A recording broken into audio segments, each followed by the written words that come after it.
This is a Lvov from Ukraine. It's a Soviet era bass guitar, hollow body, built in, I think it's 1976, it says in there. It's either 75 or 76. It's hard to read. There's a label in there. It's got a stamp on it.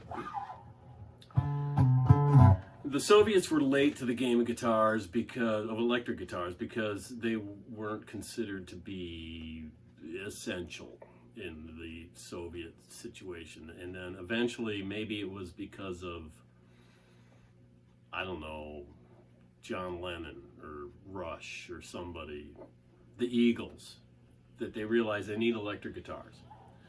And then they started building them. So they built guitars and basses starting in the late 70s, middle of the late 70s, and into the 80s before it all fell apart, and you know the rest.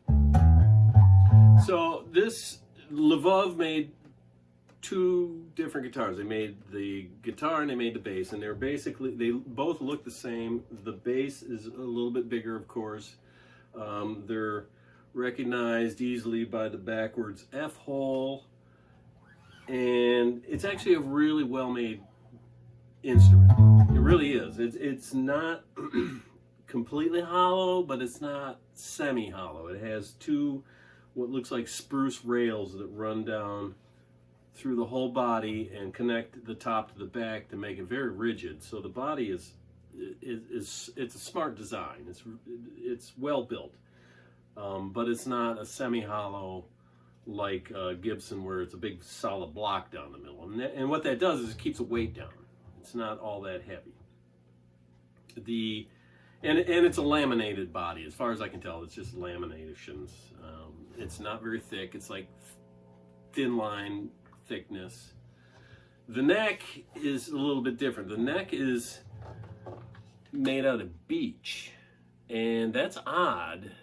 But beech is probably what they had to work with. So, okay, it's beech. And it's got a big honking truss rod in there that when I got it, it was having troubles up here at the nut. It was starting to crush in on itself. So I rebuilt that and put a nice steel spacer in there. So the truss rod's working great. It's narrow and doesn't have much taper at all. Inch and a half up here, doesn't get much more than an inch and 3/4 by the time it gets down here. So it's almost straight, but I like them narrow anyway, so doesn't bother me. 33-inch scale, not a short scale, 33, 34 is pretty close. It feels like a 34 to me, but I'm not used to 34s. It's got I don't know what that wood is for the fretboard. It may be mahogany. It didn't seem like it to me. We'll just call it brown Soviet wood for the fretboard. It has a nice new 12-inch radius and Jeskar 47104 frets. When I got it, it was just a husk. It came from Moldova. I got this from Moldova, and there was nothing but body and neck. It had the original tuners, but they were terrible.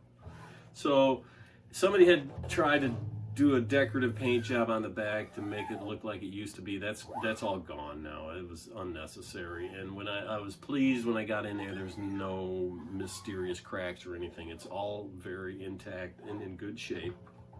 It's kind of a deep C. It's comfortable. It's big, but it's comfortable. We got new tuners on there.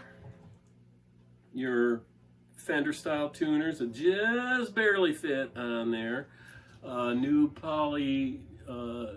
polycarbonate nut I put on there. The action's really low. Feels good. This is a repurposed Teisco guitar bridge that works perfectly because you can get the narrow spacing. Got a new trapeze, a new switch. Pots are all new, all the electronics, everything about it is new, and a set of my silver foils that are voiced for bass, and that means that the formula changed a little bit so that they're a little bit nastier sounding, which is what you want for bass, because it doesn't have to worry about the shrill high end. So you get a really nice, and they're hum canceling, so when they're played together it's quiet. Nice mellow neck sound.